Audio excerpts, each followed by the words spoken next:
Hey guys, today we're moving on to 13.4, transformations and congruence. Both of these are old topics, so transformations is what we've been working on in this chapter, and then congruency we've been working on for a lot of 7th grade, right, in pre-algebra.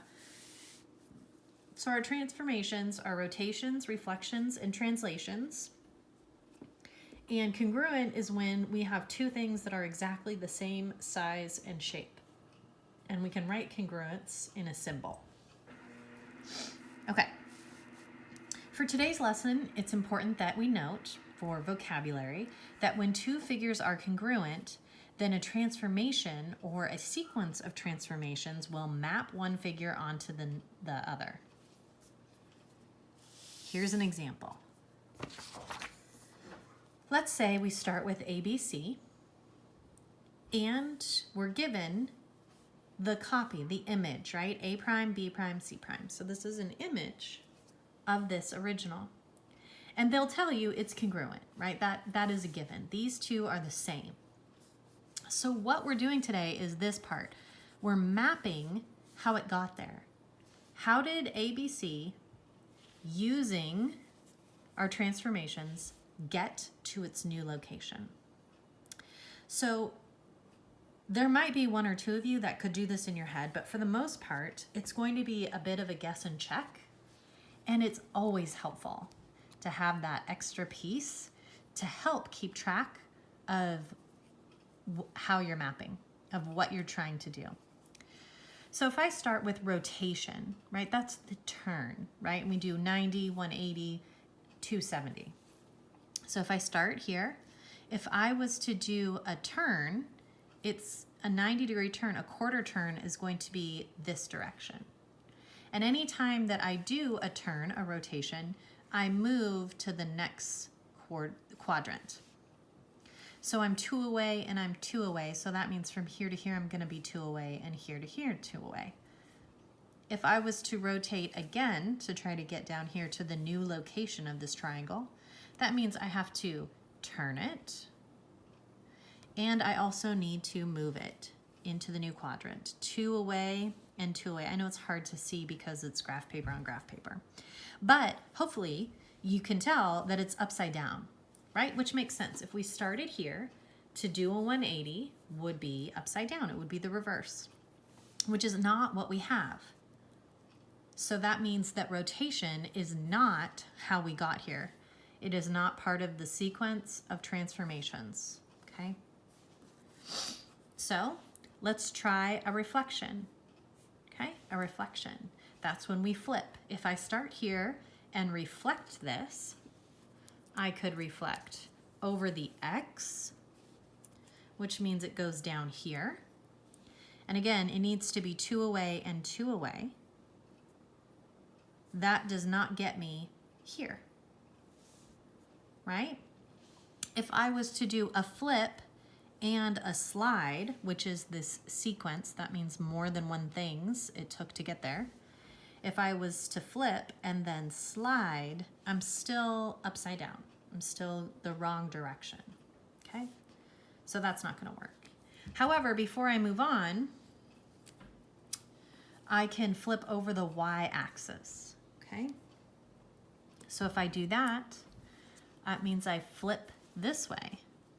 I'm 2 away and 2 away. And from here, I notice I'm in the right sequence, right? I'm in the right direction. A's on top, B and C are on the bottom. And then from here, since I'm not where I need to be, if I just slide it, I can get there.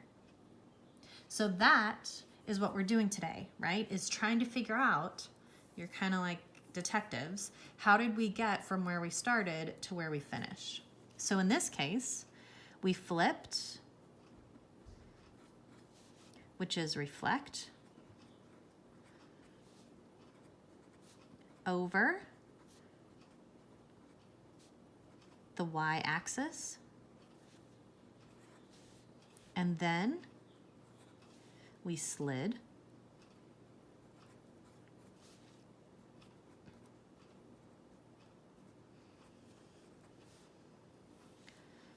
see, we were up 2, 2, right?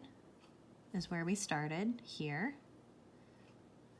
And then from this, we went down 1, 2, 3, 4, 5, 6, 7, 8.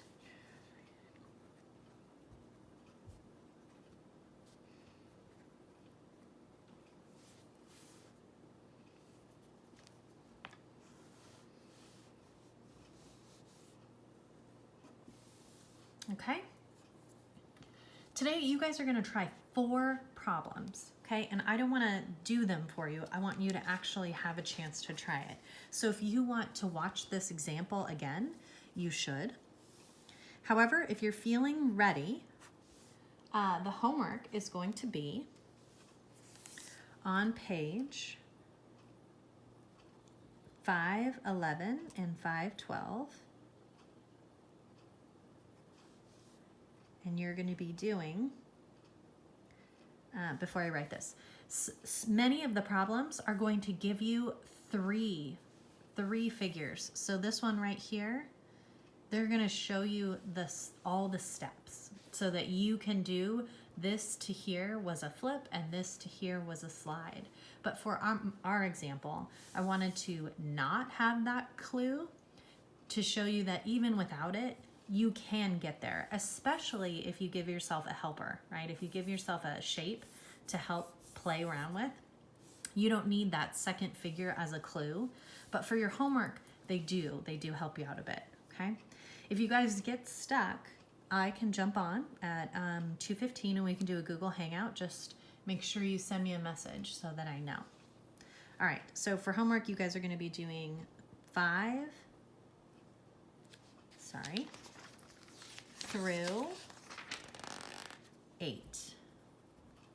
5 through 8. You should use graph paper if you have it. If you don't, you should make a coordinate plane, maybe print off a coordinate plane, whatever you need to help. You're gonna want something to keep track of, where you started from and where you ended up. So you're gonna want a grid of some sort. Okay, you guys, good luck.